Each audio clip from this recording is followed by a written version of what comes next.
दुख भरी प्रेम कहानी। पिछले साल तक रूही अमन को अपना सिर्फ दोस्त ही समझती थी, लेकिन जब रूही और अमन पिछले 1 साल पिकनिक पर गए थे तो रूही को लगा कि वो अमन को प्यार करने लगी है। रूही ने उसे अपने दिल की बात कह दी। अमन भी रूही से प्यार करता था, लेकिन रूही से कह नहीं पाता था। जल्द ही दोनों पूरे स्कूल में लवर्स के नाम से मशहूर हो गए, लेकिन रूही और अमन के प्यार में एक फ़र्क था। जहाँ रूही उसे दिलो जान से चाहती थी और सिर्फ उसी के पीछे पागल रहती थी, लेकिन अमन हमेशा और लड़कियों से भी बात करता रहता था। कभी कभी रूही को लगता था कि वो भी उन बहुत सी लड़कियों में से एक लड़की है। एक दिन रूही ने अमन से पूछा, अमन, मेरे साथ एक मूवी देखने चलोगे? अमन ने मना कर दिया। बोला, मुझे एक दोस्त के पास ज़रूरी काम से जाना है। उसके साफ मना करने पर रूही को बहुत बुरा लगा। रूही ने सोचा, अमन अक्सर मेरे साथ ऐसा ही करता है। मेरे सामने ही बहुत देर दूसरी लड़कियों से बात करता रहता था। हमारे लब में लब का वर्ड सिर्फ मेरी जुबान पर ही आता था। उसने तो शायद ही कहा हो कभी आई लव यू, सिवाय उस पहले दिन के। अमन बोला, प्यार इतना आसानी से नहीं होता और ना ही ऐसे कहा जाता है। इतना बोलकर वो चला गया। रूही तो रो पड़ी। सुबह होने तक रूही रोती रही। जाने क्यों रूही उससे मिलना नहीं छोड़ पा रही थी और अमन हमेशा रूही को एक छोटी सी गुड़िया देता रहा। एक दिन रूही जब स्कूल से बाहर आई तो देखा कि अमन एक दूसरी लड़की के साथ सड़क पर जा रहा था। वो उस लड़की से घुल मिल के बात कर रहा था और मुस्कुरा रहा था, लेकिन रूही के साथ ऐसा कभी नहीं करता था। रूही रो पड़ी। रोते रोते घर आई और उसने उन सारी गुड़ियों पर नज़र डाली जो उसके कमरे में थी, जो अमन ने उसे दी हुई थी।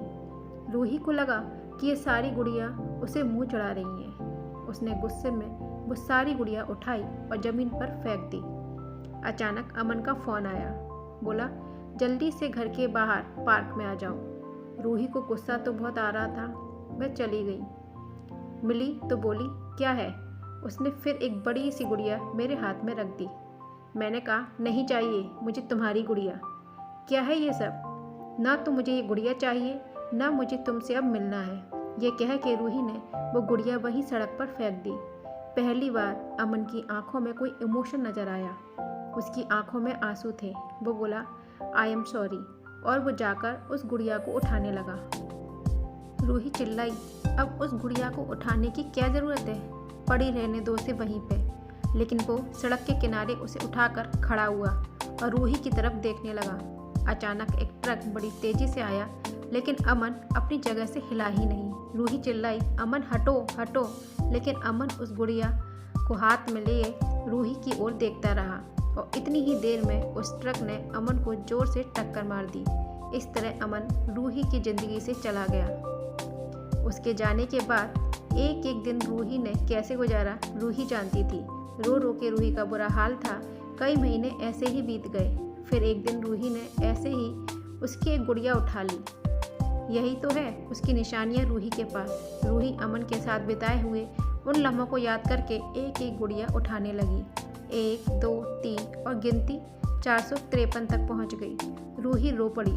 रोते रोते रूही ने उस हाथ की मुट्ठी बांध ली जिसमें उसने गुड़िया पकड़ी हुई थी। अचानक आवाज़ आई, I love you I love you I love you. Roohi चौंक पड़ी। ये अमन की आवाज़ कहाँ से आई? अचानक ध्यान गया कि मैंने गुड़िया के पेट पे कस के दबाया, तो फिर आवाज़ आई, I love you I love you I love you. Aman की आवाज़ अब रुक ही नहीं रही थी। रूही ने एक के बाद एक दूसरी गुड़िया उठाकर उसका पेट दबाया तो आई लव यू की आवाज़ ही आ रही थी। फिर रूही ने आखिरी गुड़िया जो उसने सड़क पर फेंक दी थी वो उठाकर उसका पेट दबाया तो अमन की आवाज़ आई, रूही, तुम्हें शायद पता ना हो, लेकिन मैं तुमसे बेइंतहा प्यार करता हूँ, आई लव यू। रूही की आंखों में आंसू रुकने का नाम नहीं ले रहे थे। रूही ने सोचा, इतनी देर से आज क्यों पता चला कि अमन मुझसे कितना प्यार करता था। फ्रेंड्स, आपको ये कहानी कैसी लगी कमेंट बॉक्स में ज़रूर बताइएगा और कहानी पसंद आने पर मेरे चैनल को लाइक शेयर सब्सक्राइब कीजिएगा। Thanks for watching.